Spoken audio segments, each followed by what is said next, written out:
nós estamos seguindo nossas aulas de teoria do direito.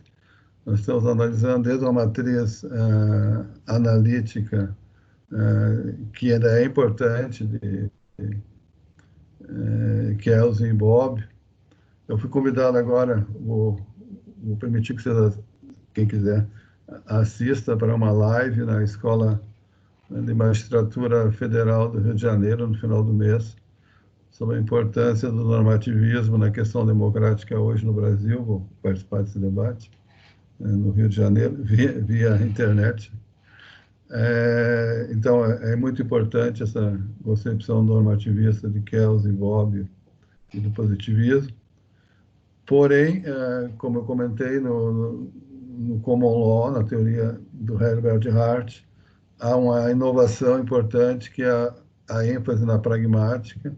Hart segue muito o autor chamado Wittgenstein, e trabalha a questão das incertezas, das dúvidas, das ambiguidades dentro dos contextos e, como eu tinha dito agora mesmo, a importância da diferença de regras primárias e secundárias, sendo que o mais importante para o Hart são as chamadas normas ou regras de reconhecimento, são as regras que dão validade e fundamentam o sistema.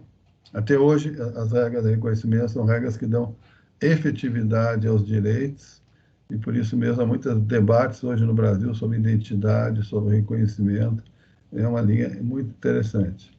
O Ronald Dworkin, ele é um autor que comentamos também, trabalhou muito a obra do Herbert Hart, não só o Dworkin, muitos autores famosos como John Rawls, vários autores americanos, até da Universidade de Harvard, debate com Hart, porque ele praticamente ele coloca a hermenêutica e a interpretação nesse debate.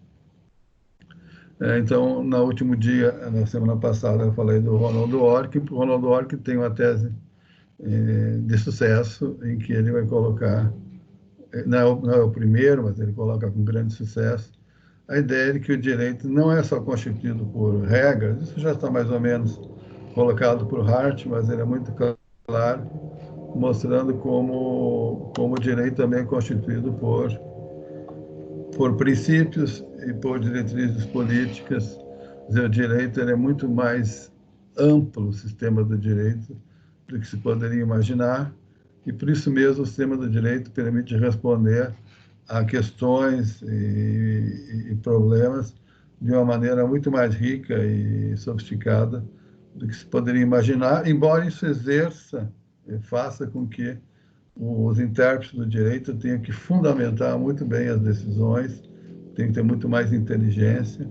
Nessa linha surgiu toda uma teoria da argumentação e uma série enorme de debates, mas é um grande avanço a teoria do Ronald Dworkin, que ele é um autor americano. Agora, hoje, para que você, imagino que vocês estão interessados nisso, eu vou colocar para vocês, de fato, não sei se vocês viram o Michael Sandel, eu comentei, o Michael Sandel ficou no vídeo, vocês podem ver no vídeo, o Michael Sandel é um outro autor americano de Harvard, extremamente importante, que vocês também podem comentar. E tem um vídeo meu sobre, completo, eu coloquei o vídeo, não sei se vocês viram no Moodle, também falando sobre o Michael Sandel. Mas, de qualquer maneira, falar um pouco do Brasil nessa questão, porque que nós estamos insistindo tanto. A teoria do direito, ela também é extremamente relevante no Brasil, e existem vários juristas brasileiros notáveis. Nós temos aqui no Unicinos, por exemplo, o professor Heleno Streck, que é um grande expoente da teoria do direito e da hermenêutica, que é a área que eu estou comentando agora. E também alguns juristas, e alguns deles estão no Supremo Tribunal Federal, como é o caso do Luiz Roberto Barroso, e também tem Gilmar Mendes. Tem vários juristas notáveis no Supremo Tribunal brasileiro, assim como em outras universidades. Então, se pode dizer que a hermenêutica ela se difundiu muito por todo o Brasil. Ela é uma das correntes mais importantes dentro da teoria do direito, que eu chamo de hermenêutica, a parte hermenêutica da teoria do direito, né? Dentro dessa perspectiva hermenêutica, eu indiquei para vocês dois textos do Barroso, que vocês podem escolher qual deles querem fazer o resumo, ou dos dois, ou de um, ou como quiser. Depois a gente fala desses detalhes aí, sobre trabalhos, tarefas. Mas, de qualquer maneira, eu indiquei dois textos do Barroso. O Barroso, ele tem um mérito, ele é extremamente didático, ele é muito claro, extremamente objetivo. Professor de Teoria do Direito Constitucional da Universidade do Estado do Rio de Janeiro. Tive a oportunidade de conversar com ele na Universidade de Harvard no ano passado sobre esse tipo nos Estados Unidos, esse tipo de questão, e ele realmente resume muito bem o direito brasileiro constitucional dentro dessa perspectiva. Claro que eu não sou, nesse momento, interessado só no direito constitucional, mas o direito constitucional aparece como muito relevante na teoria do direito, e agora, no primeiro momento, eu vou colocar para vocês por quê, né? O que acontece é que, desde Hart, principalmente Hart, do Common Law, há uma grande preocupação em definir o que é a regra de reconhecimento. Quais são as regras que permitem que as pessoas interpretem e quando é que tem direito aos direitos. Quer dizer, quando é que eu tenho o direito? E essa regra, de alguma maneira, ela é construída pelos processos interpretativos efetuados pela sociedade e também pelos juristas, principalmente pelos juízes. E também há muitas ambiguidades e determinações que geram muitos casos difíceis, hard case, onde não se sabe bem qual é a regra de reconhecimento e, finalmente, na prática, essa reconhecimento ela é determinada pelos juízes, em alguns casos até pelo chamado poder discricionário. Se tem que escolher alguma coisa, o juiz, como autoridade competente para isso, termina fazendo essa opção. Aqui eu lembro, não sei se eu tinha colocado para vocês já, o Norberto Bobbio, que é um dos autores mais importantes que nós temos na analítica, autor italiano, extremamente relevante, muito inteligente. Norberto Bobbio, num famoso debate com Herbert Hart, coloca o seguinte: vejam só, diz o Bobbio para o Herbert Hart, diz mais ou menos assim, eu estou parafraseando aqui. Enquanto que um jurista inglês ele tem que olhar a jurisprudência, os precedentes, analisar outros casos semelhantes para chegar a fundamentar uma decisão, um jurista italiano ele consulta a Constituição italiana. E na Constituição italiana, em alguns casos, basta se procurar os artigos relacionados com o problema e está resolvido. Ou seja, porque quando se tem a Constituição escrita, a Inglaterra não tem, uma Constituição escrita e bem detalhada, ela nos facilita muito, porque ela permite que se encontre respostas mais rápidas para certos problemas.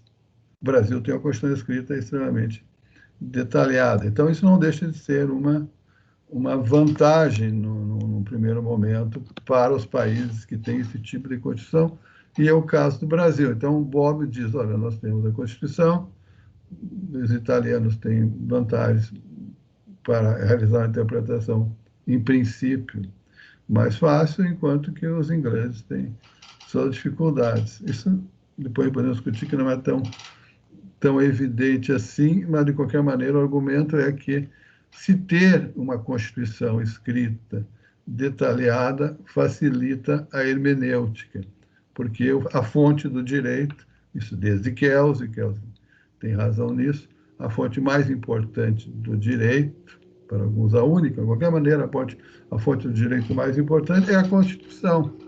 Então, quando eu vou interpretar alguma coisa dentro de direito, eu sigo como parâmetro aquilo que está previsto na Constituição. Isso é básico no constitucionalismo e isso é um ponto que é assumido pela teoria do direito também.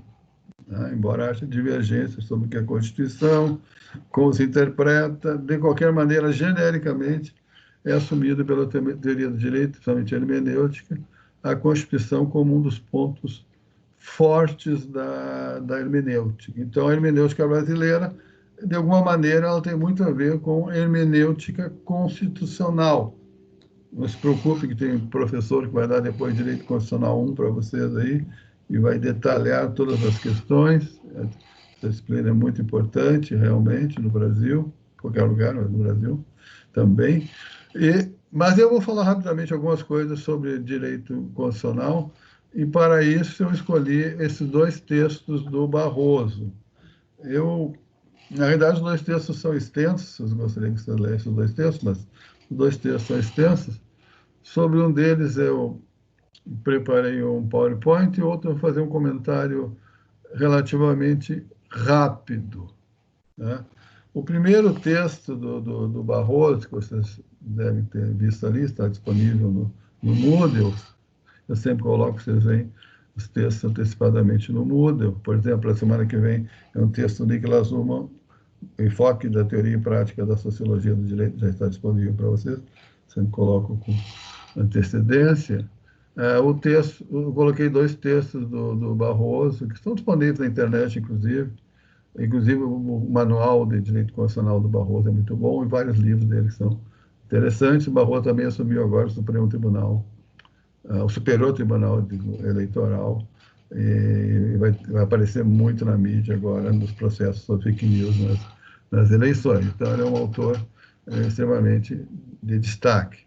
Também se pode dizer que o Barroso é alguém que tem formação americana, estudou em Harvard e Yale, então ele tem uma tendência a seguir mais ou menos o direito conforme ele foi estabelecido nos Estados Unidos, mas fazendo a passagem para o direito brasileiro, né? Então, se vocês querem saber como o Supremo Tribunal pensa essa questão do ponto de vista americano, acessem os textos e o site do Supremo Tribunal Federal do Brasil. Existe toda uma série de sites com os textos e artigos e livros dos ministros supremos. Vocês sabem muito bem disso. Mas, de qualquer maneira, esse comentário rápido é para explicar para vocês que dentro da hermenêutica e da incerteza surgiu um momento que a Constituição apareceu com destaque. O Barroso, no primeiro texto que eu coloquei para vocês, esse eu vou falar rapidamente, é bem conhecida a tese do Barroso, mas só para vocês ficarem com ela bem na memória, vamos dizer assim. O primeiro texto dele se chama O Constitucionalismo Democrático no Brasil. Ele faz essa análise, constitucionalismo democrático no Brasil. Isso você coloca, além da Constituição, a exigência de constitucionalismo democrático, né? É quase que uma redundância, mas, por via das dúvidas, é bom insistir nisso no Brasil. Constitucionalismo democrático no Brasil, e ele coloca uma parte irônica no título desse primeiro texto, que diz: Crônica de um sucesso imprevisto. O constitucionalismo no Brasil foi e é, ele é, ele é o constitucionalismo no Brasil um grande sucesso. O constitucionalismo, de alguma maneira, ele deu um status de seriedade. Talvez que Ronald Dworkin quisesse tanto levar o direito a sério, o constitucionalismo no Brasil conseguiu. Nós temos um direito que se preza pela sua seriedade e sua capacidade de treinar o sentido das comunicações dentro da área do direito. O constitucionalismo no Brasil, então, para o Barroso, e eu também concordo com ele, é a crônica de um sucesso imprevisto, é um sucesso. Por quê? Porque a Constituição brasileira, ela é, para os professores mais antigos, vocês que não tinham nascido na época, até estranha essa expressão, mas os professores mais antigos, a Constituição brasileira de 1988, ela teve um grande sucesso. Porque ela é um avanço, né? Ela é um avanço. O Brasil, antes da Constituição de 88, vinha de processos políticos autoritários, e eu posso definir um processo político autoritário exatamente como aquele onde o direito não é o fator mais importante para as decisões. Existem critérios econômicos, critérios políticos, continuam até hoje, mas o critério jurídico era secundário. E a partir do momento que nós temos a Constituição de 88, o direito se coloca como um dos pontos mais importantes de referência para a sociedade brasileira. Então, aqui há um avanço com a Constituição de 88. E ele começa a dizer que esse avanço ele decorre de uma palavra que não é discutida por Hans Kelsen, por exemplo, que é de uma palavra importante, que se chama efetividade. O direito brasileiro, claro que temos Constituição desde 1824, me impede, mas o problema é que o direito brasileiro, ainda existe esse problema hoje, mas diminuiu muito. O direito brasileiro não tinha efetividade, não tinha quase que nenhuma efetividade. Existia a lei, existia a Constituição, há Constituições que não foram até tão ruins, a primeira Constituição da República de 1891, de Rui Barbosa, que eu fiz toda uma tese sobre isso. Em si, o texto não é tão ruim, mas não tem efetividade. As coisas que estão previstas, por exemplo, a igualdade de todos perante a lei, na Constituição, não, na realidade, não acontece. Né? Então, hoje ainda não acontece, mas na época, pior ainda. Né? Então, a Constituição diz, mas não acontece. Parece que a Constituição é só para dizer que tem a Constituição. E aqui não. Se começa a cobrar a efetividade da Constituição. De alguma maneira, se dizia, segundo Barroso, que a Constituição não era para valer. Se você acompanhar o texto, não era para valer. Mas agora, sim. E se diz que a Constituição ela tem uma força normativa. O que quer dizer força normativa? Aquilo que Kelsen sempre falou, que o direito tem o sentido obrigatório, o direito se impõe, e, de fato, a Constituição conseguiu ter esse poder. Né? E aí nós passamos a ter uma mudança na interpretação constitucional tradicional. E aqui eu estou pegando aqui a primeira página do artigo do Barroso, existem mudanças de paradigma que abalaram a interpretação constitucional tradicional. Também há novas interpretações e também casos difíceis que surgiram nesse período no Brasil, que até então eram impensáveis e que foram enfrentados. Também surgiu uma importância em algo chamado jurisdição constitucional. Até então, a jurisdição, o processo civil, o processo penal, era algo mais próprio de certas áreas do direito. Agora, não, agora a Constituição mesmo, ela tem todo um sistema de tomada de decisões, de competências. Hoje em dia, até óbvio, basta vocês abrirem canais e redes de informação, vocês verão já que há processos discutindo questões constitucionais por tudo. Então, a jurisdição constitucional ela é extremamente relevante e se discute aí quem é competente para decidir, quem não é. É toda uma jurisdição nova que vai surgir e ainda está em elaboração. Né?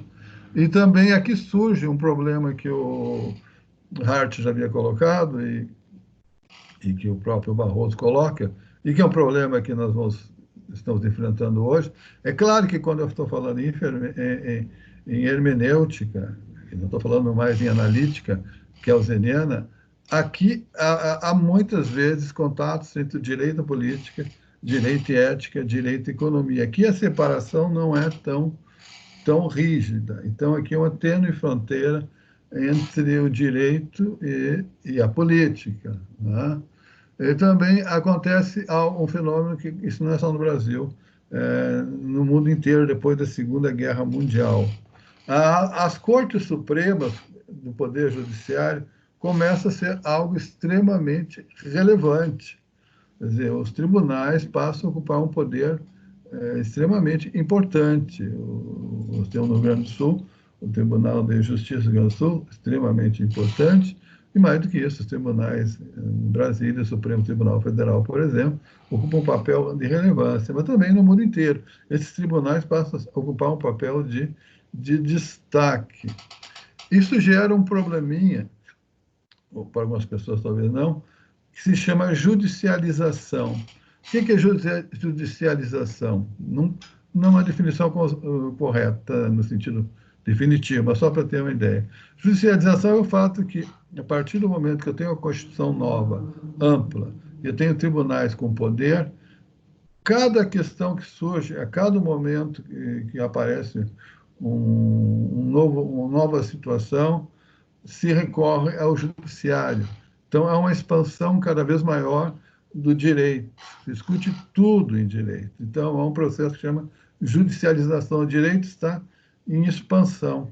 Quer dizer que não existe quase que nenhuma situação, eu diria que nenhuma situação, que o direito não interfira. Então, se chama judicialização. Alguns acham que isso não é bom, mas o direito está abrangendo tudo. Para nós que somos da área de direito, isso é bom, porque todo dia surge uma nova área para os advogados, os juristas trabalharem. É um processo de judicialização. Tudo termina no direito. E também aí uma questão.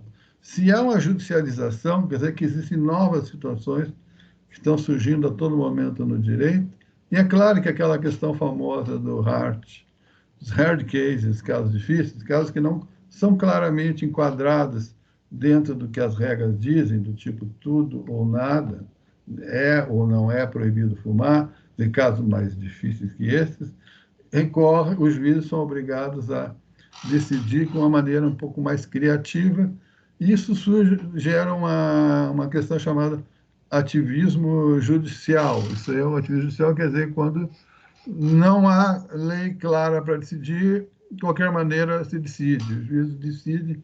Isso é importante porque é um princípio que diz que os juízes, principalmente, têm que decidir. Se entende que pior do que uma decisão ruim é uma não decisão. Então, aqui é um certo princípio de que os juízes têm que decidir, mas há ativismo judicial. Às vezes, os juízes decidem de uma maneira, para muitas pessoas, estranha. Né? Bom, então, ativismo judicial, e a partir daí, se eu tenho judicialização e ativismo judicial, também tem expansão judicial. O judiciário vai se expandindo cada vez mais.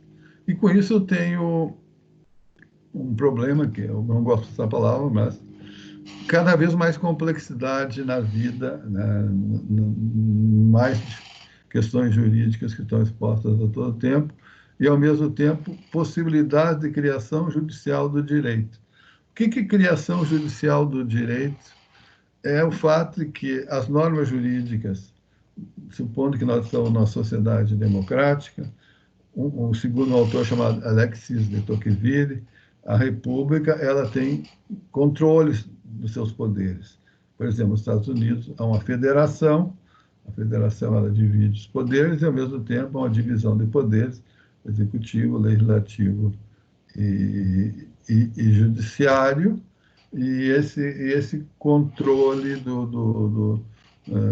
harmônico entre os poderes é o que permite que a ordem social se desenvolva. E, nesse caso, o judiciário ele começa a se expandir e gerar um poder capaz de criar, no lugar do legislativo, quase que leis. Não estou dizendo que o Poder Judiciário cria leis, mas termina criando normas, decisões, que passam a ter quase que na prática a força de lei. Então, muitas vezes se entende que o Judiciário até criou leis. E a discussão, que eu não vou entrar aqui, outras pessoas vão discutir com vocês, é que na sociedade democrática o legislativo é o encarregado principal de criar leis. Por quê? Porque as leis sempre têm um caráter subjetivo, político, partidário. Então, se imagina que as leis devem ser votadas pelos parlamentares que foram eleitos para votar essas leis e, nesse sentido, a maioria do Congresso é que deve aprovar as leis. E quando os juízes decidem de maneira diferente, às vezes, dessas leis que foram aprovadas pela maioria, haveria talvez uma discussão democrática aí, mas essa discussão que só vou colocar rapidamente para vocês. Então, aqui haveria, por exemplo, no Supremo Tribunal Federal, algo contramajoritário e representativo. Bom, outra questão interessante que é colocada pelo Barroso, isso ele tem toda a razão, é a parte muito forte na nossa democracia constitucional, e isso não pode ser esquecido por nós. Talvez a coisa mais importante que existe na sociedade seja a dignidade humana, tá?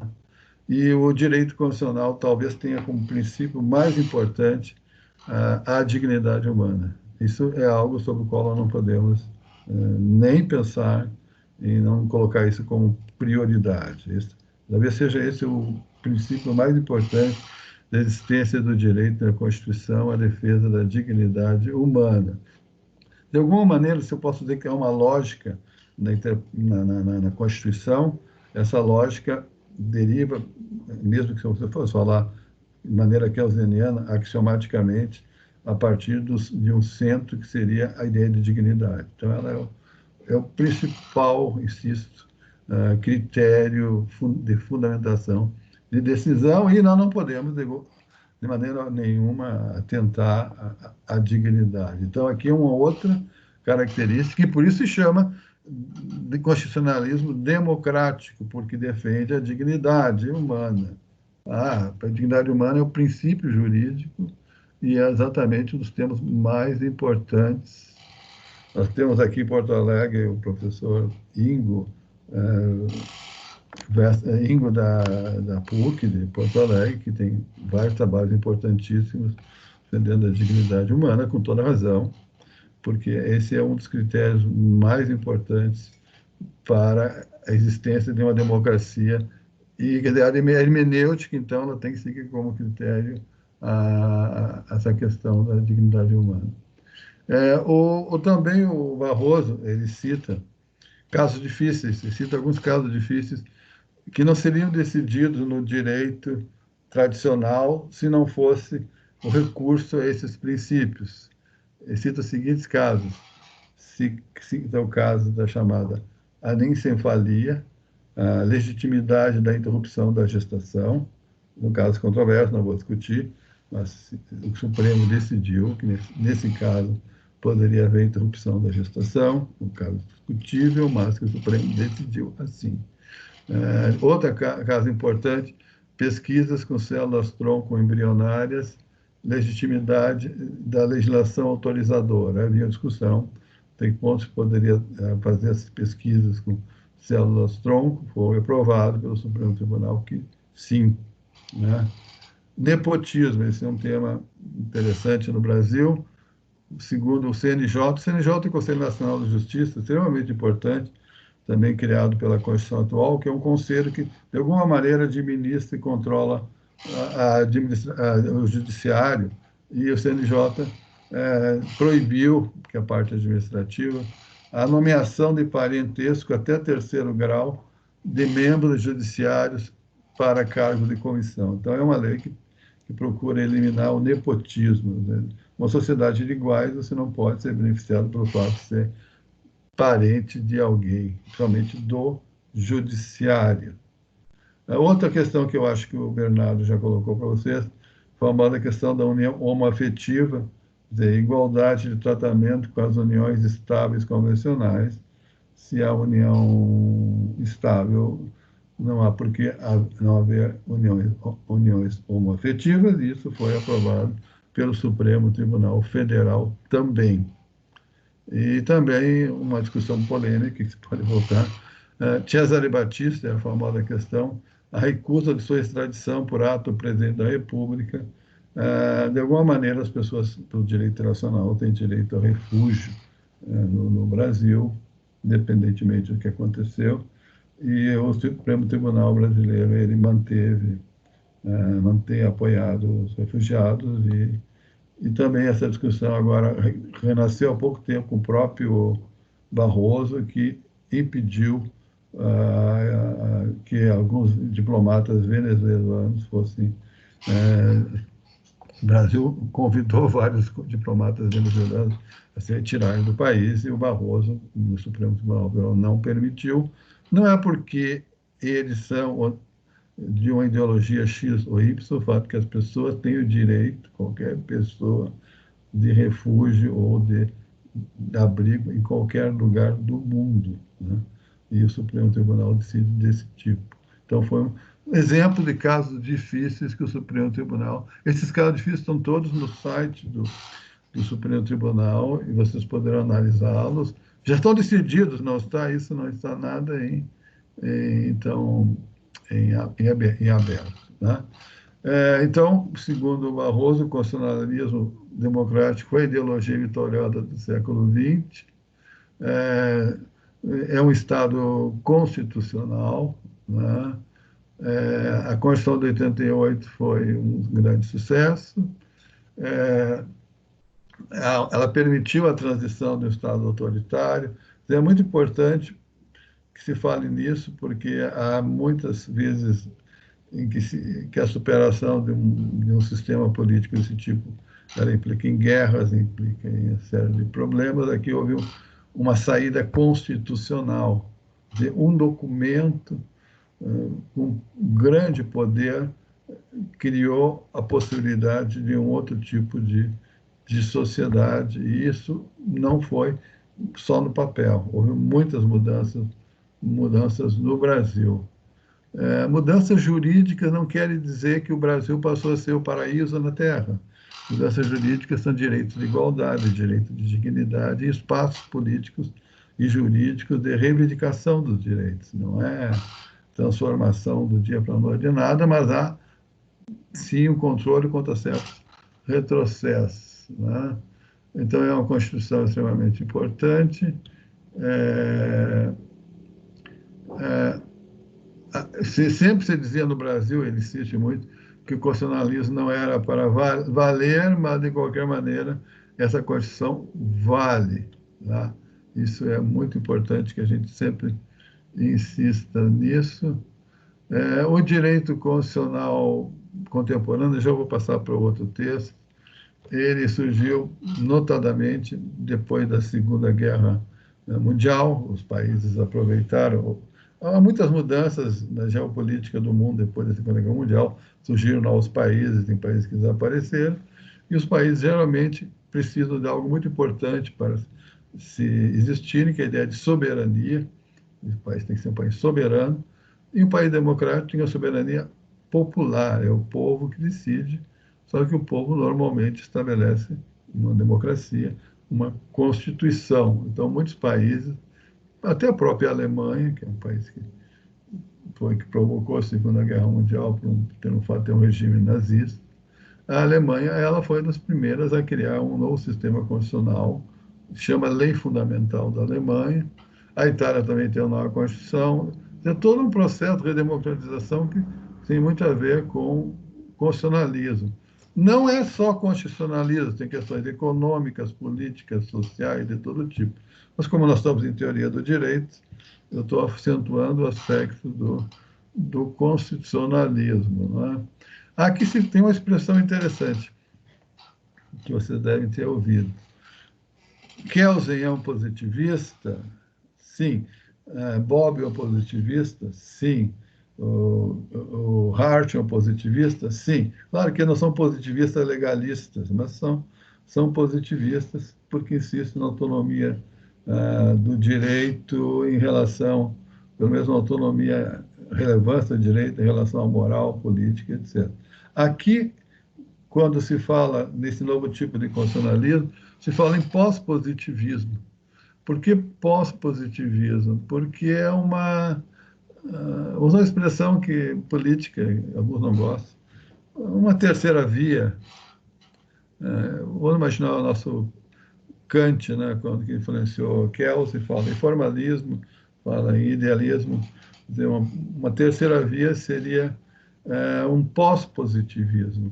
Quer dizer, não é o positivismo tradicional isolado e também não é como é que eu vou dizer, algo mais cético, ou também não é um justnaturalismo que volta a uma sociedade transcendente. O pós-positivismo é um direito que depende, eu diria fundamentalmente, dos direitos fundamentais. Quer dizer, o direito pós-positivista coloca como fundamental, junto com as regras, com as normas, os direitos fundamentais.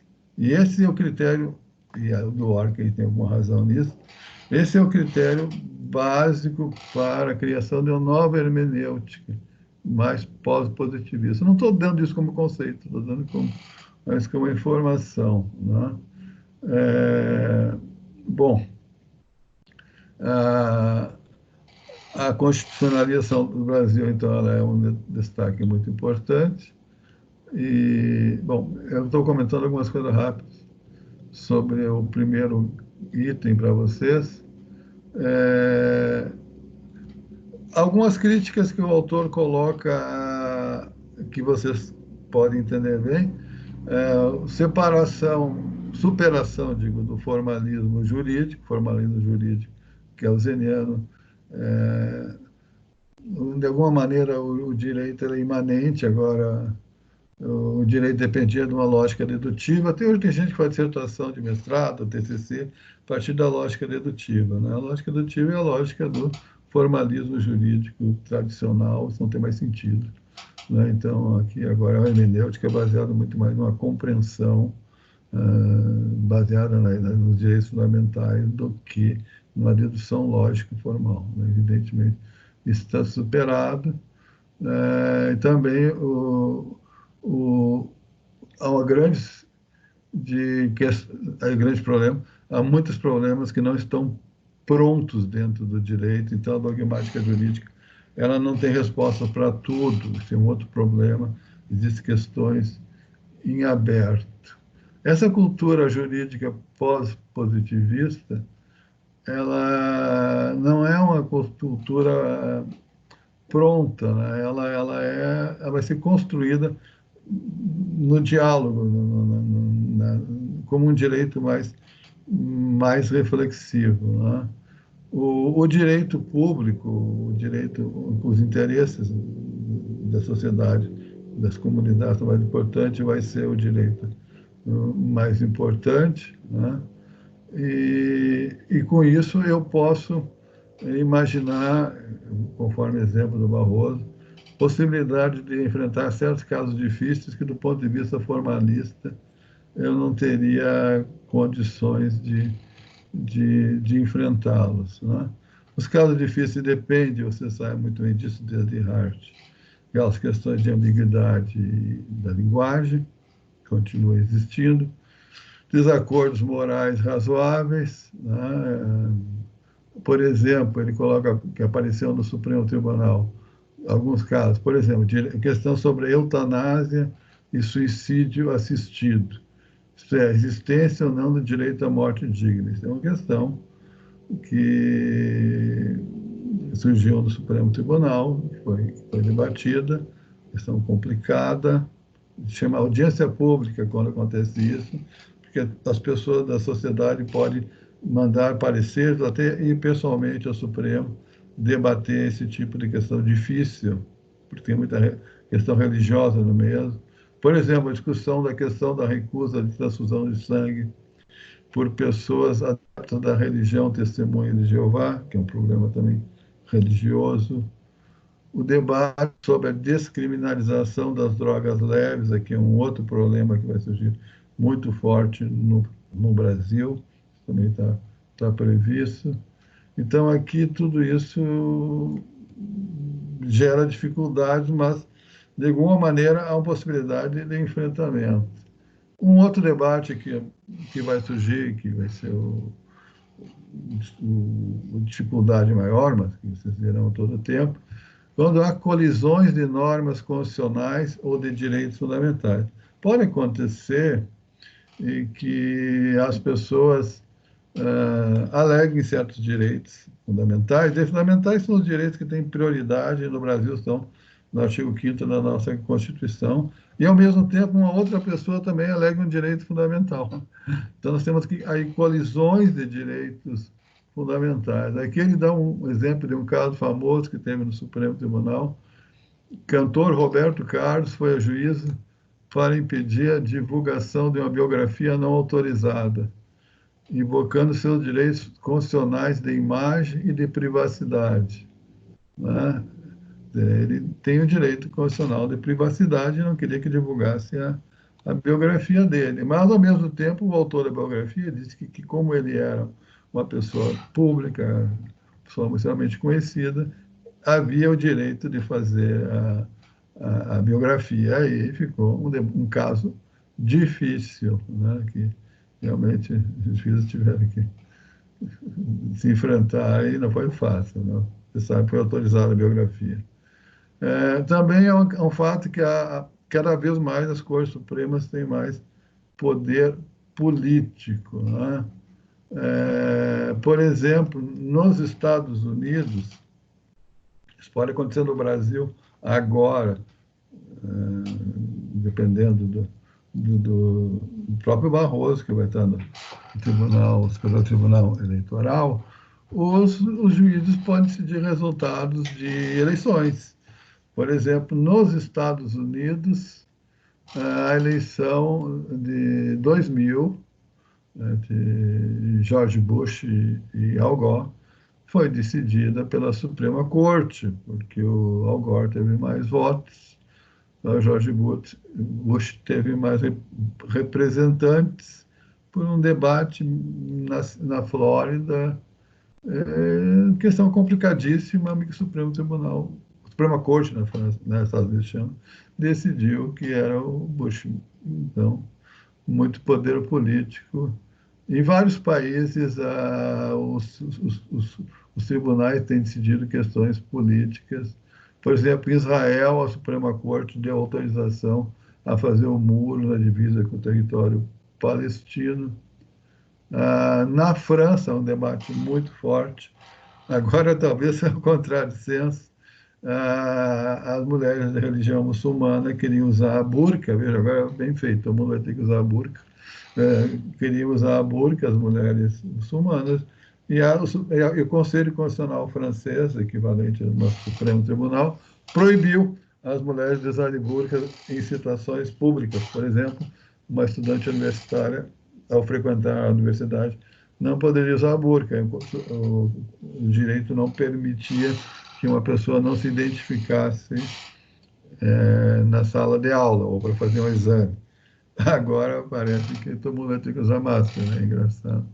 Mas, nesse momento, o Supremo Tribunal, o Conselho Constitucional, chama na França, decidiu isso. Então, esses precedentes mostram a fluidez da fronteira entre política e o direito, né? Em 2011, 2012, o STF decidiu sobre uniões homoafetivas, todas essas questões importantes, discutiu sobre a demarcação de terras indígenas, um debate que ainda continua, participou de um processo político chamado Mensalão, de alta corrupção dentro da política. Também o Supremo Tribunal do Brasil é um dos últimos, agora quase todos os órgãos do Judiciário têm feito isso, pelo menos no segundo grau.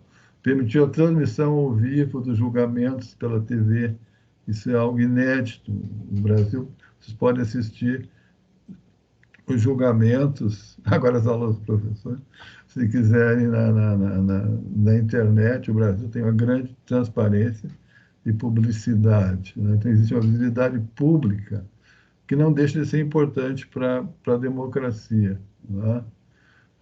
No caso do ativismo judicial, aí nós temos uma série de debates, mas, de qualquer maneira, o fato é que existem situações, como, por exemplo, da união homoafetiva, essa é uma situação importante, em que dificilmente pelo poder legislativo seria aprovada uma legislação que permitisse a união homoafetiva, mas o Poder Judiciário aprovou, e essa foi uma lei que foi depois aceita pela maioria da população sem grandes problemas, mas que se fosse ser votada seria difícil. Então, às vezes, o tribunal realmente abre um caminho progressista extremamente positivo, né?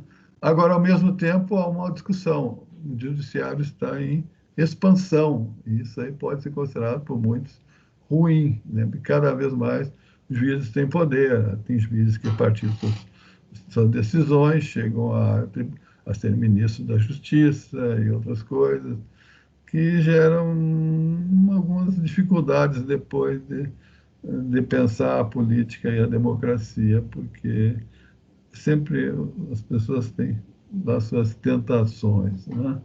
Mas, de qualquer maneira, ou seja, no ativismo ele tem seus dois lados. Já vou falar nos Estados Unidos, onde o Barroso coloca muito bem isso.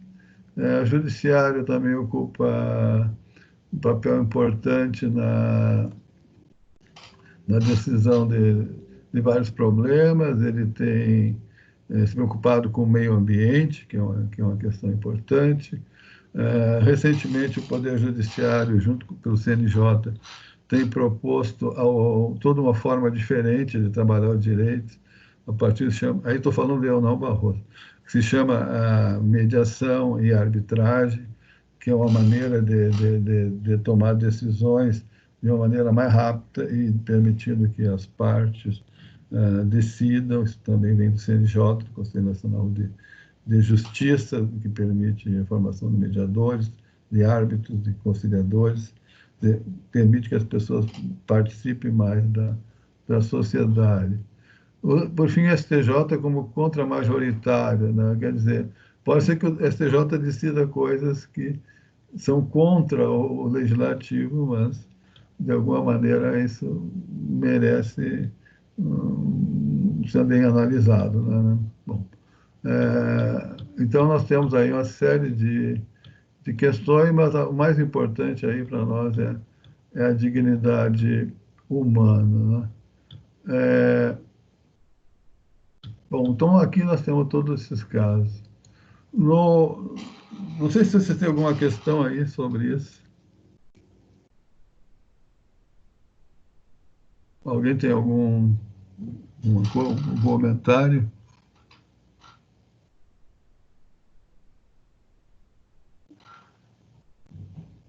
Tá, tá tudo bem?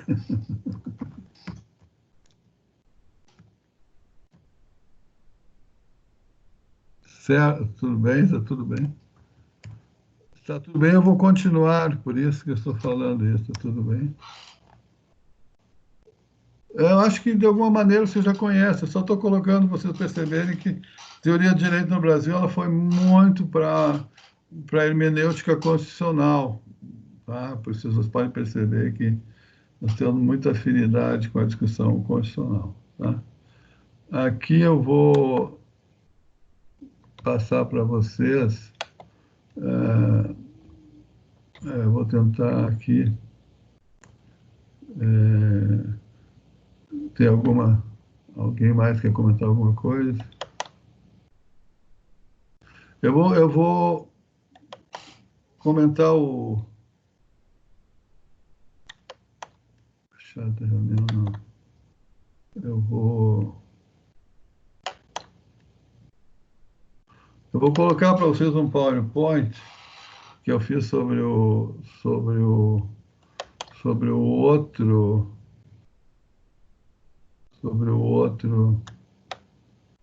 texto do Barroso.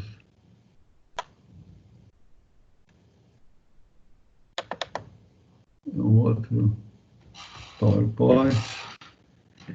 Esse outro, ele comenta o direito nos Estados Unidos, para vocês perceberem as semelhanças que tem. Esse primeiro, ele explica como no Brasil, e agora esse outro, ele comenta como nos Estados Unidos isso acontece. Aí ele chama a americanização do direito constitucional e seus paradoxos. Aqui vocês podem perceber que ele está claramente analisando o direito nos Estados Unidos, mas como isso tem influência para nós e não deixa de ser uma certa lição para nós de como as coisas estão acontecendo. Então, se chama americanização do direito constitucional e seus paradoxos, né?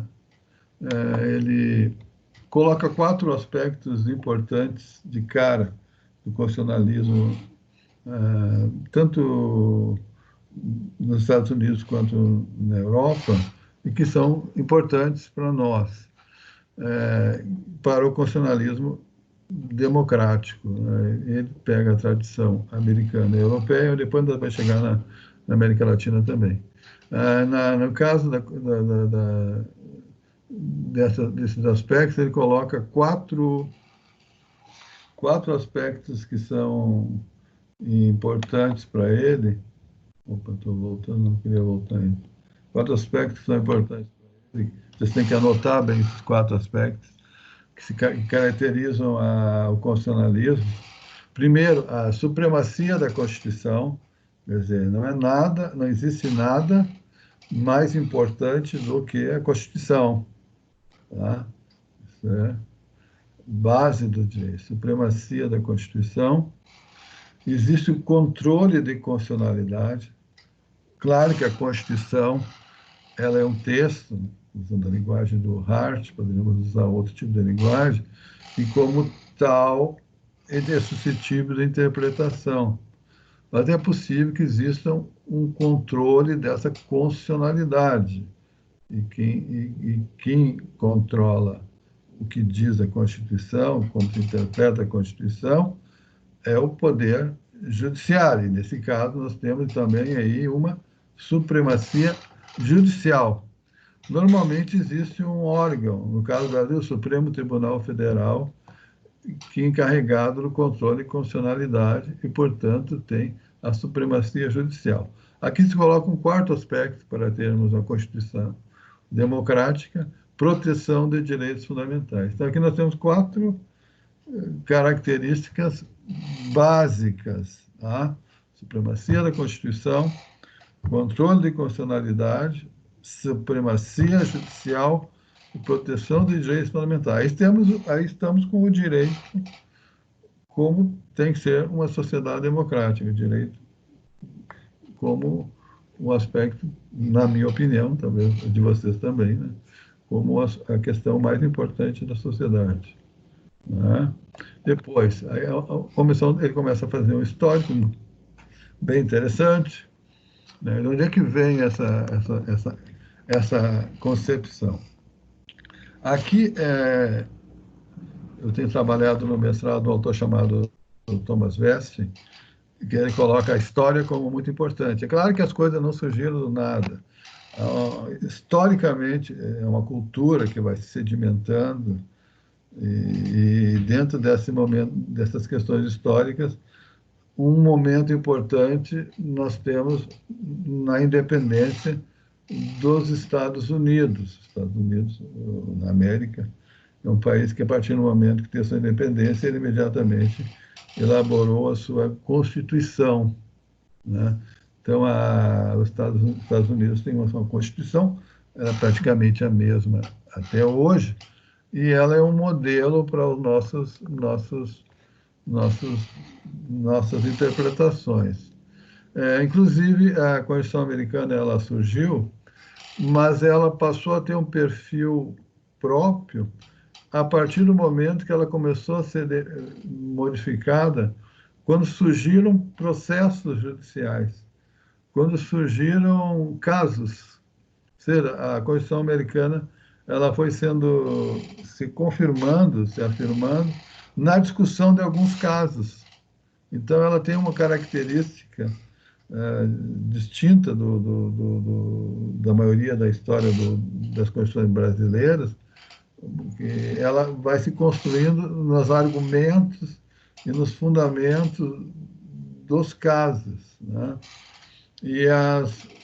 O caso mais famoso, todo mundo conhece, mas de qualquer maneira é bom que saiba, é a famosa a decisão proferida pela Suprema Corte Americana de Marbury versus Madison, julgada em 1803. Essa decisão diz que o que vale para se decidir um problema é o que diz a Constituição. Quer dizer, é quase que redundante, mas é fundamental. Se eu tenho um caso, a solução do caso está no que diz a Constituição. E quem diz o que diz a Constituição é o Poder Judiciário. Bom, então nós temos dois aspectos fundamentais, porque isso tem força de lei, isso tem efetividade. Né? Então, nesse caso, se entende que a Constituição é o documento competente para que se dê cumprimento a uma solução de um problema, né? É claro que desde aí já surge um certo ativismo judicial, né? E aí, Marbury Madison, 1813, é claro que nós vamos falar muitos anos depois, para dizer que é um momento em que os juízes nos Estados Unidos, somente na presidência do Will Warren, eles tiveram uma corte ativista. Ativista quer dizer uma corte que ela legislou praticamente, né? Então, o ativismo é uma coisa que vem dos Estados Unidos, tá? Mas, de qualquer maneira, indo devagar. O século XX, ele vai ter, isso é uma tese do Barroso, mas dá para debater isso, mas, de qualquer maneira, é uma tese, não é discutível essa tese, mas é uma tese dele que é interessante. Para o Barroso, o século XX é um momento que há muitos debates políticos, ideológicos, econômicos, como todo mundo sabe, é um grande enfrentamento de uma série de tendências políticas no mundo. Por exemplo, em 1917, uns 100 anos atrás, houve uma revolução na Rússia, uma revolução muito importante, inspirada em dois autores chamados Marx e Engels. E essa revolução russa, ela chegou ao poder, surgiu um estado chamado União Soviética. A União Soviética é um estado em que criou a ideia de um partido único e tentou estabelecer um partido baseado na concepção política mais marxista, tá? E depois nós tivemos, ou antes, nós já tínhamos tido uma noção de Estado liberal e de constitucionalismo moderno, aí, bem liberal daí, na Revolução Inglesa de 1688, a Inglaterra se impõe como um Estado de direito, mas um Estado liberal, um Estado que é um acordo entre a nobreza e uma certa burguesia nascente. A Constituição Americana, que estamos comentando, em 1776, e também a Revolução Francesa de 1789. O que o Barroso coloca, isso eu acho que é um posicionamento dele, mas vale para os juristas, de todos esses debates, o mais importante é o fato que a melhor opção para ele, é assumir que a Constituição é o centro do sistema político. Quer dizer, ele não é partidário do marxismo, nem do liberalismo, em princípio, mas sim partidário do constitucionalismo. É a Constituição que está no centro do sistema político. Essa é a tese. Você pode discutir depois, mas Constituição é que é centro, né? Nos Estados Unidos, a Constituição ela é um documento jurídico que dá supremacia, já falamos nisso, força normativa e pode ser aplicada direta e imediata pelo Poder Judiciário, né? Aqui nós já vimos aqui, Marbury versus Madison, Judicial Review foi aceita com a relativa naturalidade, quer dizer, houve um processo que foi decidido a partir da ideia de que o judiciário decidiria conforme a Constituição. A França, isso aí até eu vou participar de um outro debate também esse mês com o professor francês, Dominique Rousseau, sobre o direito constitucional francês. A França, apesar de tudo, ao contrário dos Estados Unidos e um pouco contrário do Brasil, não há muita atividade, muito poder discricionário. Os juízes, eles preferem se resumir, restringir muito mais, inclusive a própria lei, do que propriamente a Constituição. Então, a França é um país que aí destoa dos Estados Unidos do Brasil, porque os franceses são muito apegados ao Código Civil francês e uma tradição de exegese e de lei, no sentido que a lei ela está ali para ser mantida e os tribunais superiores não têm grandes mudanças, né? Mas isso tem algumas alterações hoje em dia, mas tradicionalmente a França é um país um pouco diferente, e isso também é um problema relacionado com a Revolução Francesa, onde houve uma grande mudança política e social, e depois disso, o surgimento da codificação do século XIX, a França tem uma tendência a manter-se ligada a esses códigos. É, o Estado Constitucional Democrático, então, se desenvolve, já colocamos para vocês, depois da Segunda Guerra Mundial, e no final do século passado, ele se aprofunda, o Estado Constitucional, e principalmente pela ideia da subordinação de todo o direito a uma Constituição rígida. A Constituição rígida é uma Constituição que é ela que estabelece quais são os critérios da ordem social, né?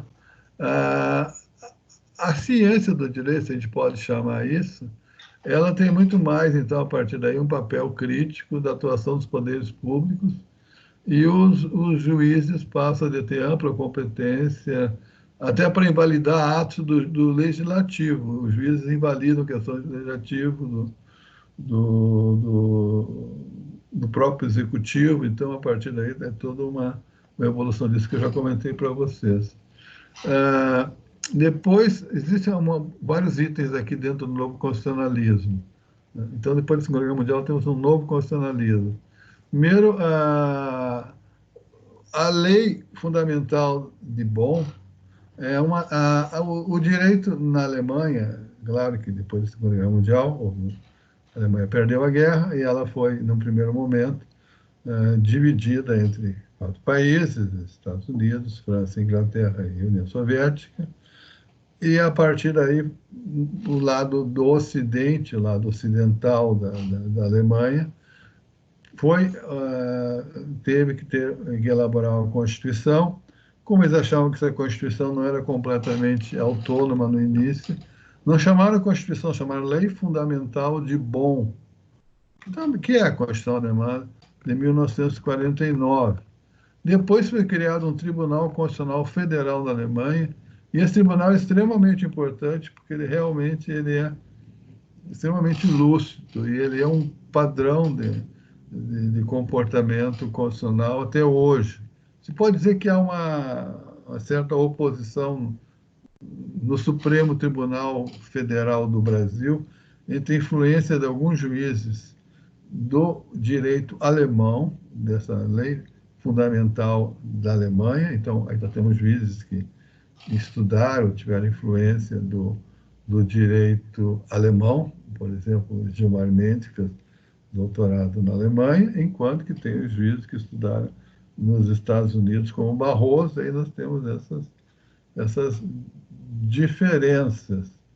É claro que isso faz com que os juízes ligados ao direito americano sejam juízes muito mais ativistas, estão muito mais abertos a mudanças, enquanto que os juízes ligados ao direito, não estou generalizando, tem situações que são diferentes, eles têm uma preocupação mais chamada garantismo, garantia, mais manter o direito como ele é. Ou seja, o juiz garantista, ele não quer alterar a Constituição, deixa como está a Constituição, porque esse é um princípio, uma certa tradição. Enquanto que os juízes mais ativistas estão abertos à mudança social. E os juízes nos Estados Unidos, há um problema, vocês podem ver claramente no Michael Sandel, porque há duas linhas, pelo menos, duas linhas filosóficas importantes nos Estados Unidos: uma linha mais kantiana, uma linha mais principiológica, e uma linha utilitarista de Bentham, baseada nas consequências, mas supondo, de qualquer maneira, que nessas linhas sempre há a possibilidade de um certo ativismo, enquanto que os juízes na linha alemã, dentro do possível, são mais garantistas. No caso da Itália, que é um país que teve o fascismo do Mussolini, o verdadeiro fascismo, os juristas são claramente garantistas.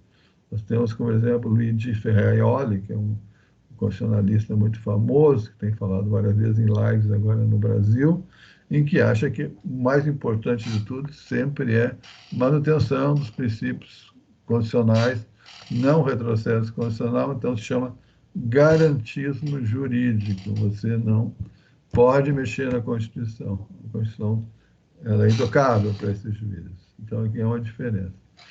Na América Latina, também no Brasil, Constituição de 88, já sabemos. Na Europa, há essa famosa mudança do Muro de Berlim. O que, que acontece? Até 1989, então, nós temos a Constituição da Alemanha Ocidental e temos a Constituição Soviética, que influencia, por sua vez, a Constituição da Alemanha Oriental.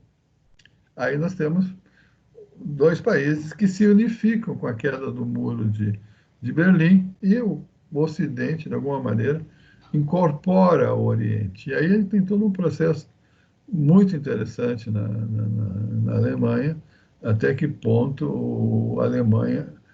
E não deixa de ser positivo se nós falamos num país mais pluralista, por isso, porque até hoje, a questão dos refugiados, vocês devem ter percebido, a Alemanha tem um papel diferente do nazismo, de ser um país extremamente inclusivo, né? Então, aqui, esse papel democrático da Alemanha é muito importante hoje, né? E também na África e outros países. Bom, o que nós já comentamos isso, esse direito constitucional ele é um pós-positivismo, né? Porque ele, já falei nisso, ele, terceira via de concepções positivistas e naturalistas, ele vai insistir mais na questão da dignidade, e o direito constitucional, ele gera três grandes transformações, já falei: reconhecimento da força normativa da Constituição, expansão da jurisdição constitucional e também o poder do judiciário na interpretação constitucional. Isso aí estou repetindo. Então, a força normativa da Constituição, estou insistindo na força normativa da Constituição porque a Constituição vale, isso que eu quis dizer, ela não é um texto vazio, ele tem poder, né? Então, as grandes mudanças do paradigma ocorridas ao longo do século XX, principalmente no mundo romano-germânico, é a ideia de que a atribuição de normatividade aos preceitos constitucionais faz que a Constituição tenha um poder próprio, uma autonomia, né? Porque a Constituição, na realidade, era antes um documento mais político. Vamos fazer um pacto político.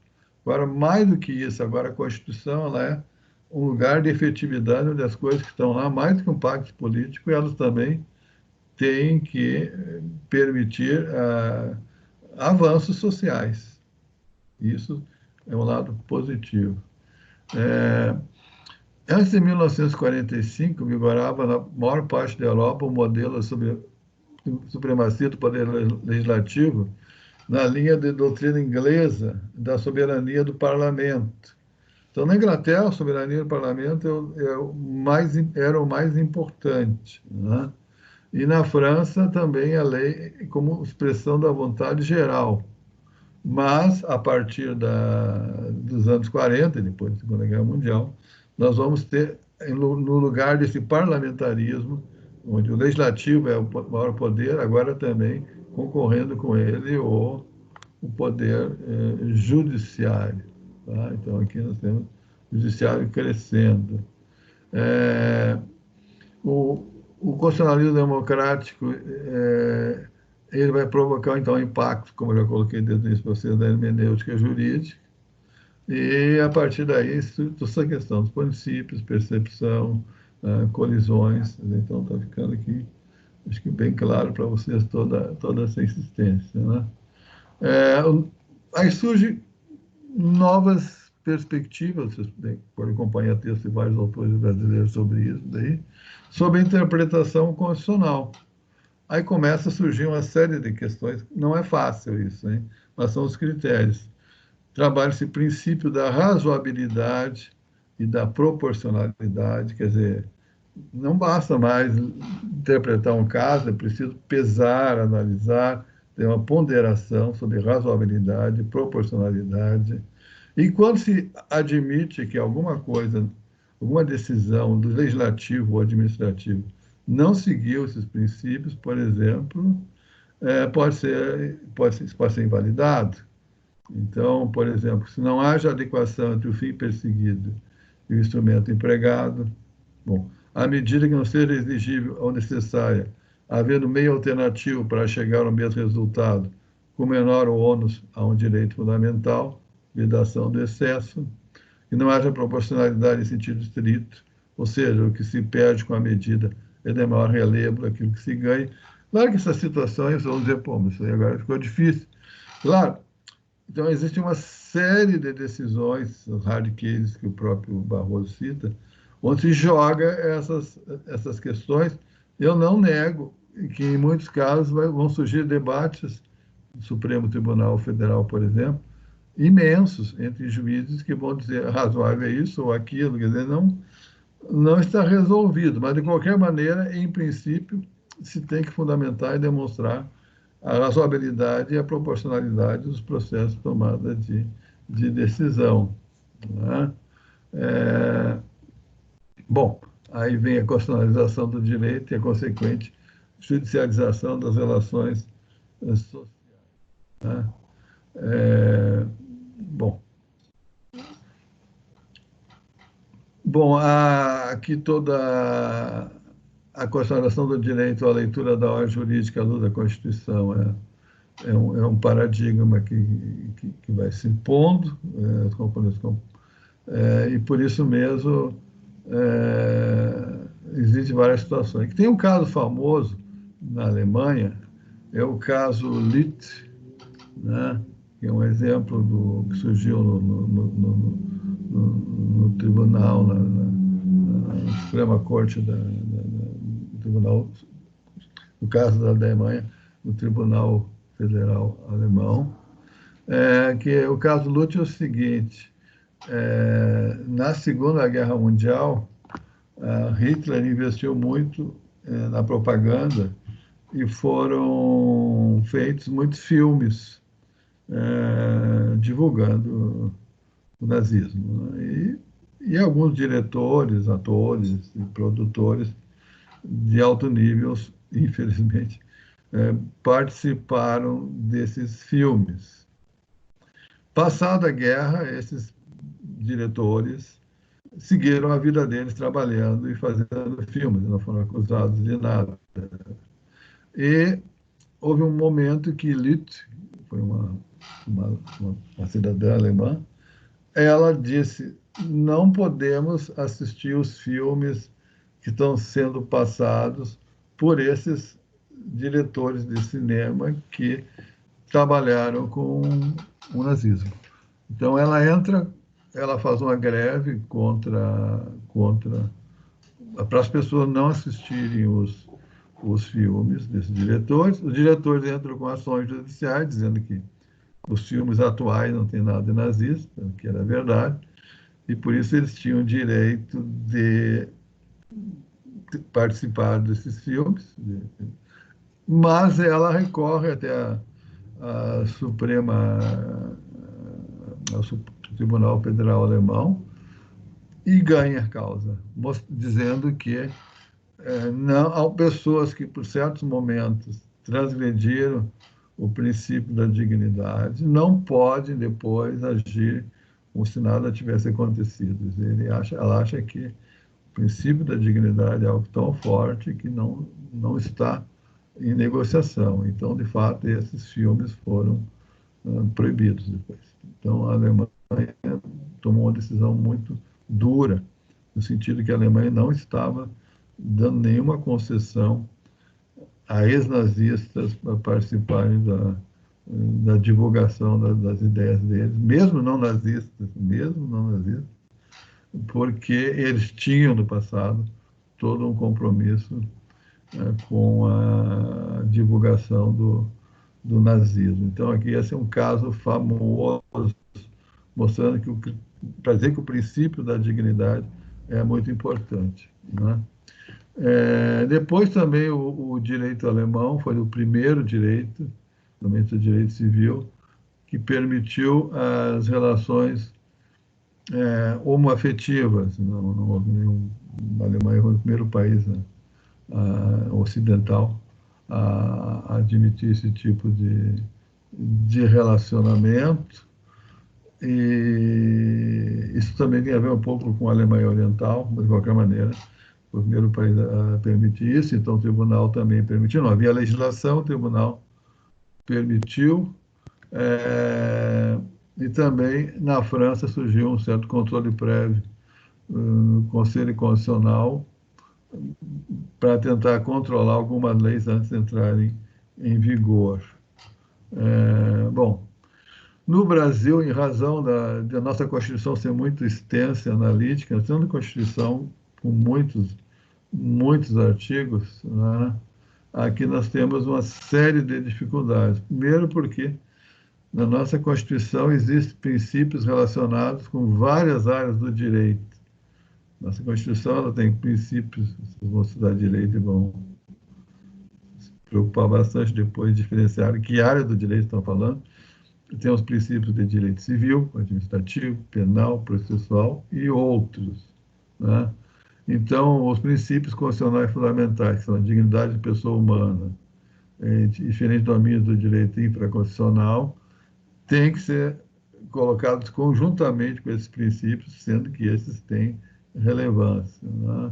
Então, aqui fez com que, no direito brasileiro, acontecesse toda uma revisão de uma série de princípios e situações dentro de outras áreas do direito que não o direito constitucional. Por exemplo, no direito civil, que sempre foi um direito mais voltado a relações privadas, isso foi resolvido pelo Código Civil de 2002, mas antes, o direito, a Constituição de 88, o direito civil brasileiro defendia o direito de propriedade, as pessoas tinham pleno direito à propriedade, mas começou, por Constituição brasileira, a exigência de uma função social da propriedade. Então, aí houve uma mudança no direito civil devido aos princípios constitucionais, tanto que o Código Civil de 2002 daí vai admitir a função social dos contratos e da propriedade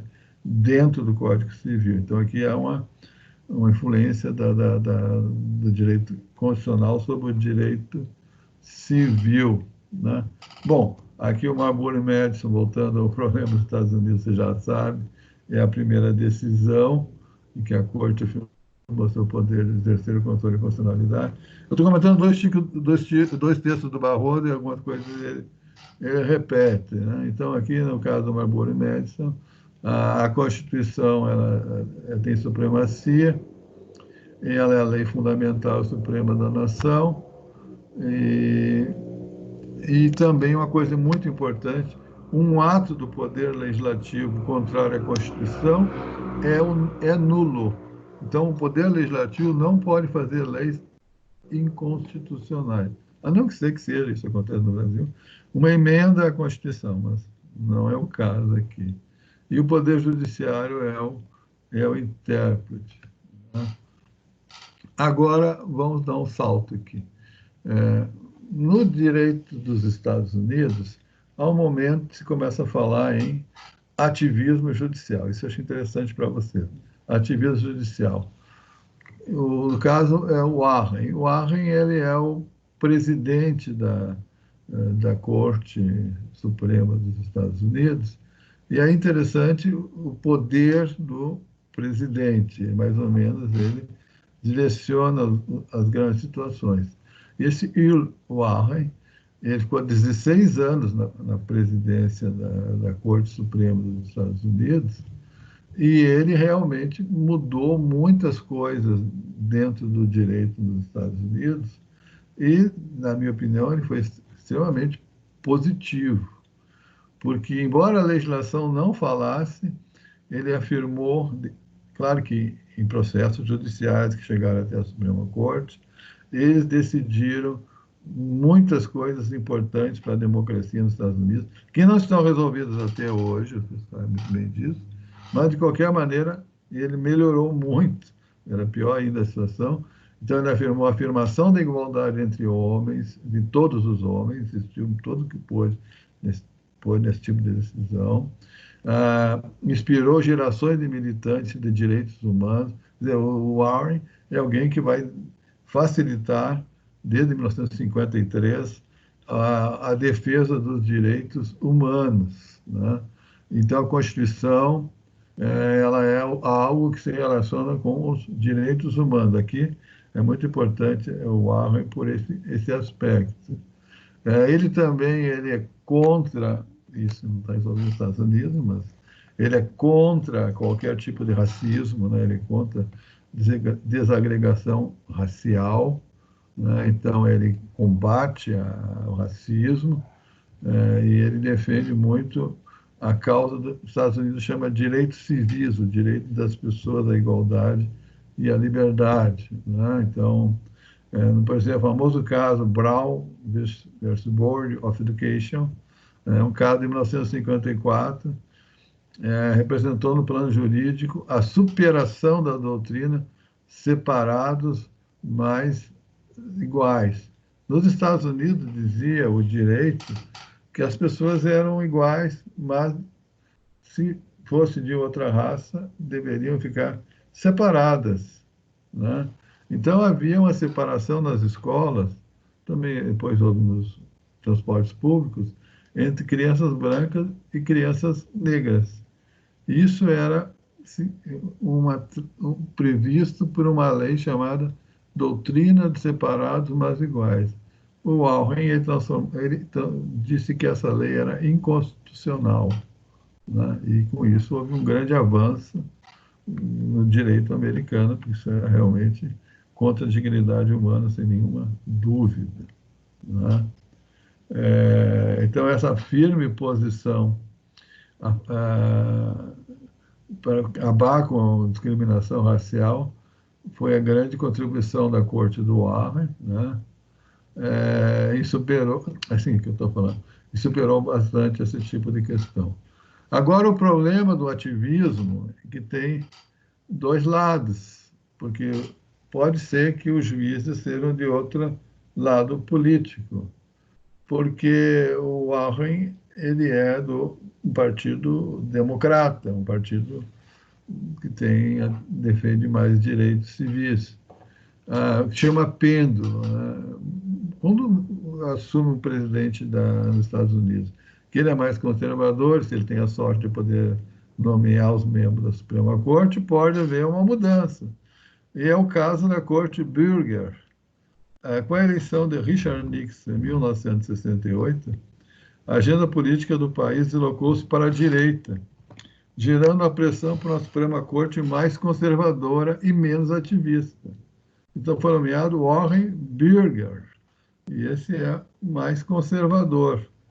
Mas não deixa de ser interessante o fato que ele, como conservador, não foi muito ativista, felizmente. Ele achava que o ativismo era progressista, então ele, embora fosse contra o ativismo, ele não fez muita coisa, felizmente. Mas, de qualquer maneira, ele, em alguns aspectos, ele teve um ativismo conservador, né? Por exemplo, um lado positivo do Berger, um lado extremamente positivo, é surpreendente, porque o Berger, embora tenha sido nomeado pelo Richard Nixon, que era presidente dos Estados Unidos, ele não impediu o desdobramento do caso Watergate, né? Que foi um caso em que o Partido Republicano dos Estados Unidos tinha uma série de fitas comprometedoras que ajudaram nas eleições para que ele ganhasse, e o caso Watergate, e o Burger permitiu que as fitas fossem entregues ao Ministério Público, né? E com isso o Richard Nixon, para não sofrer o impeachment, ele renunciou porque a corte que havia um presidente indicado por ele, não foi neutra. Nesse sentido, o Burger foi um juiz, nesse aspecto, correto, né? Não interferiu. Então, ele não era um ativista progressista, mas também não interferiu num outro sentido. Agora, tem algumas coisas que ele participou. Por exemplo, Sérgio Caso, direito das mulheres, né? É, há uma série de discussões interessantes. Por exemplo, direito das mulheres. Há várias decisões que começam a declarar inválidas leis que discriminavam em função do gênero. Então, os Estados Unidos era e é, discriminava muitas pessoas por gênero, as próprias mulheres começaram a amenizar esse tipo de discriminação. Nesse caso, Reed versus Reed, de 1971 a 90, a Suprema Corte declarou inconstitucional a lei do Estado de Dow, que dava preferência ao homem sobre a mulher para exercer o cargo de inventariante do espólio. Olha só, o homem era o único que poderia ser inventariante. E isso ele acabou. E também considerou inconstitucional que os militares do sexo masculino pudessem receber a pensão das mulheres, enquanto que não permitiu, no entanto, que os homens pudessem receber pensões das mulheres. Mas a Corte Bürger, ela foi conservadora, mas mudou algumas coisas. Ainda no domínio do direito das mulheres, pode ser situada uma decisão de maior impacto. Ele chegou a permitir, nos Estados Unidos, isso foi uma grande inovação, no caso Roe versus Wade, a julgar o caso, a Corte afirmou a existência do direito constitucional da mulher ao aborto, invalidando a maior parte das leis estaduais que o proibiam. Então, terminou o Burger, para muitas pessoas, uma decisão pesada, forte, ele permitiu o direito da mulher a abortar. Então, isso foi uma decisão da Suprema Corte dos Estados Unidos, que a legislação dos estados era contra, mas a Corte autorizou. Então, aí é uma mudança importante no direito feito pela Suprema Corte. Depois veio a Corte Rehnquist. Essa corte, aí sim ela vai mudar para o lado mais conservador, quando chegou ao poder Ronald Reagan, que assumiu a presidência em 1981, substituindo Jimmy Carter. A partir daí, o Partido Republicano se instalou na Casa Branca por 3 mandatos consecutivos e com agenda política conservadora e com uma visão econômica fundada no laissez-faire, um liberalismo radical, e, ao mesmo tempo, conciliando isso com um discurso moralista de fundo religioso. Essa é a perspectiva do Ronald Reagan, e a Corte responde a isso, né? Ele primeiro criticou o projeto político da Reagan e dos conservadores em relação ao federalismo, né, tentando alterar o equilíbrio do governo federal e dos governos estaduais. Estados Unidos, federalismo muito forte, ele ameniza o federalismo, né, então aí ele limita o poder do Congresso e do Judiciário Federal, uma revolução federalista. Então aí ele articula mudanças políticas. Depois surgiram 2 juízes muito famosos, Anthony Scalia e Clarence Thomas, e começaram a tomar decisões aí muito mais políticas, já falei para vocês.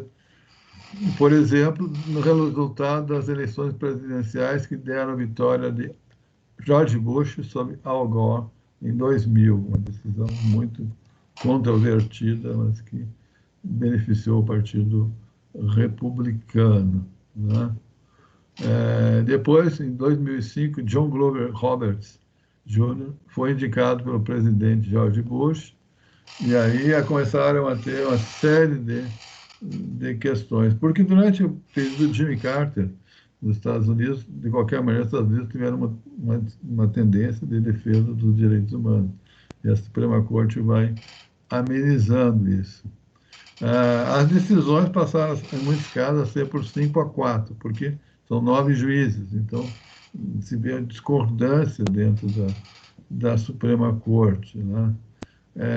Aí houve uma proposta do Ronald Reagan que foi aprovada por 5-4, que implicou até numa segunda emenda à Constituição, permitindo que as pessoas tivessem direito à posse de armas para uso pessoal. Aqui o Ronald Reagan vai defender a ideia que as pessoas têm direito a andar armadas, mesmo contra a proibições de alguns estados, como na Colômbia, se pode andar armado nos Estados Unidos, e essa foi uma decisão da Corte do Roberts, né? Então, aí é uma tendência em permitir o armamento pessoal entre as pessoas. Bom, enfim, finalmente, é, as décadas que seguiram ao fim da Segunda Guerra Mundial foram marcadas pela americanização da vida em múltiplos domínios. Um deles certamente foi o direito constitucional, e de fato, em países distantes cultural e geograficamente, de um extremo ao outro do globo, disseminou-se o modelo que teve seu marco inicial em Marbury, Mass, e seu apogeu nos anos da presidência de Hugh Warren na Suprema Corte. Centralidade da Constituição, controle e constitucionalidade, supremacia judicial e judicialização das grandes controvérsias em torno da realização dos direitos fundamentais. O discurso da direita e esquerda tem procurado restringir o papel da jurisdição constitucional e valorizar o papel do poder legislativo. Aí tem esse debate, devido a esse ativismo. Em curioso processo, vozes representativas têm pregado abertamente a adoção da supremacia do legislativo e da lei, que corresponde, em última análise, ao modelo europeu anterior à Segunda Guerra. Se eu der novamente poder ao legislativo, se pudesse acontecer isso, retornaríamos à concepção anterior à Segunda Guerra Mundial. Acho que o discurso do momento é a favor da interpretação constitucional estrita e contrária ao ativismo judicial. Essa postura do Barroso é interessante, dizendo que a maioria dos juristas hoje em dia no Brasil não é a favor do ativismo judicial. Eu diria que existe hoje no Brasil um confronto entre os poderes, porque existe hoje no Brasil uma maior intervenção do judiciário, e isso, no judiciário, digo, a intervenção do executivo também apareceu no Brasil. Então, enquanto nos Estados Unidos esse debate entre a interferência do executivo nomeando juízes e legislativo, no Brasil a intervenção propriamente do executivo também tentando participar desse debate. Então, eu diria que nesse momento nós temos uma grande desarmonia no Brasil entre os três poderes, entre o executivo, o legislativo e o judiciário, mas que o ativismo judicial, de alguma maneira, ele é positivo. Você não teria, talvez, situações limites, que são importantes, os hard cases, no Brasil, por isso é positivo, e, ao mesmo tempo, tem sempre essa tentação do poder discricionário ser usado para interesses outros que não jurídicos, para interesses políticos e econômicos. De qualquer maneira, vocês veem que dentro do direito constitucional brasileiro atual, nós temos aí fortemente um debate sobre a hermenêutica, né? Bom, algum comentário de vocês? Agora eu estou meio concluindo aqui. Concluindo. Alguma dúvida, hein?